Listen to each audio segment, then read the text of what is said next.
একটা গুলিতে একজন মারা যাচ্ছে, তাও ভয় কেউ পিছু হাঁটতেছে না। তারা নিজেরাই বলতেছে যে পুলিশের গুলিতেও তারা হাঁটতেছে না, তাদের আরো কিভাবে সরানো যায় তারা নিজেরাই আরো পরামর্শ করতেছে। ভাই হারানোর বেদনা কতটুকু, বাবা হারানোর সন্তান বুঝতে পারতেছে তার বাবা হারানোর বেদনা কতটুকু। আমার মা সন্তান হারিয়ে বুঝতে পারছে নিজের দেশের মানুষের উপরে এত বড় অবিচার, এই সরকারেরও বিচার হোক। কোনো দেশের সরকার এরকম অবিচার করতে পারে না। 5 তারিখ আসলে বিজয় ঘোষণা করা হয়, সে স্বৈরাচার সরকার পালানো ঘোষণায় সবাই বিজয় উল্লাস করে। আমার ভাই 4 তারিখ মারা যায়, আমার ভাই বিজয় উল্লাসও করতে পারে নাই। সে কতটুকু খুশি হইতো একমাত্র আমরা জানি। বিজয় মিছিলের আমাদের এলাকায় বন্যা বয়ে যেত তার। তো আমার ভাই যাত্রাবাড়ি থানায় গেছে, 4 জন স্টুডেন্ট যখন সে গুলিবিদ্ধ হয় 4 জন শিক্ষার্থী তাকে আমাদের লাশ পৌঁছায় দেয়। তাদের মুখে জানতে পারি যে যাত্রাবাড়ি থানার পুলিশে যখন হঠাৎ করে এসে তারা গুলি ছুড়াছুড়ি করে, তারা পালাতে থাকে, হুট করে আমার ভাই মানে সেই মিছিলের মাঝখানেই পড়ে থাকে। পুলিশ এসে বুলেট ছুড়ে এবং সেইগুলি তার বুকের বাম পাশে লাগে, ডান পাশের খাঁচার সাইড থেকে একদম ছিদ্র হয়ে বের হয়ে যায়। আমার ভাই ওইখানেই পড়ে থাকে। তখন ওই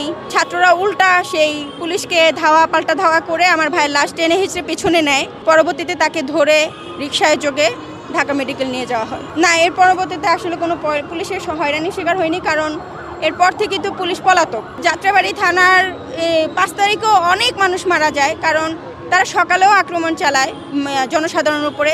তখন মানুষ ক্ষিপ্ত হয়ে সেই থানাতেই উল্টা আগুন জ্বালিয়ে দেয়, ভিতরে অনেক পুলিশ আটকিয়ে।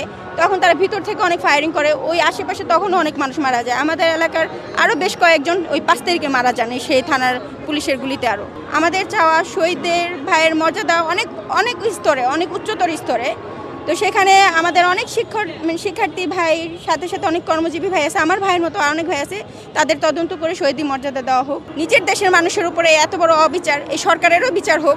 নিজের দেশের মানুষের উপর কোনো দেশের সরকার এরকম অবিচার করতে পারে না। যে পুলিশ নিজের দেশের মানুষের উপরে এইভাবে বেআইনিভাবে অস্ত্র চালাইছে, সেই পুলিশেরও বিচার করা হোক। আমাদের ভালো মন্দ বোঝার অনেকেরই সেই ক্ষমতা আল্লাহ দিয়েছেন। অনেক পুলিশ সেখান থেকে পদত্যাগ করেছেন, কারণ এই অত্যাচার মেনে নিতে চাননি। আর পুলিশদের এমনও ভাষ্য ছিল, আমি একটা নিউজও দেখলাম, পুলিশ রাষ্ট্রমন্ত্রীকে দেখাচ্ছিল যে তারা ভয় পাচ্ছে না, একটা গুলিতে একজন মারা যাচ্ছে, তাও ভয় কেউ পিছু হাঁটতেছে না। তারা নিজেরাই বলতেছে যে পুলিশের গুলিতেও তারা হাঁটতেছে না, তাদের আরো কিভাবে সরানো যায় তারা নিজেরাই আরো পরামর্শ করতেছে। এখানে মনুষ্যত্ব কাজ করেনি, তাদের নিজেদের পদস্থান বাড়াবে, সরকারের পাবে, সরকারের দৃষ্টি আকর্ষণ বাড়ানোর জন্য তারা আরো নিজেদেরকে উদ্যোগ করে অনেক মানুষ মেরে ফেলেছে। সকলেরই আসলে হারানোর বেদনা তো আর ভোলা যাবে না।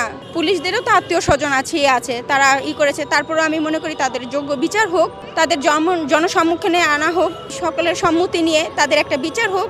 আমি চাইবো না তাদেরও, এই যে অনেক পুলিশও মারা গেছে, এটা আমার কাছে অনেক দুঃখজনক বিষয় যে তাদেরও তো আত্মীয় স্বজন আছে।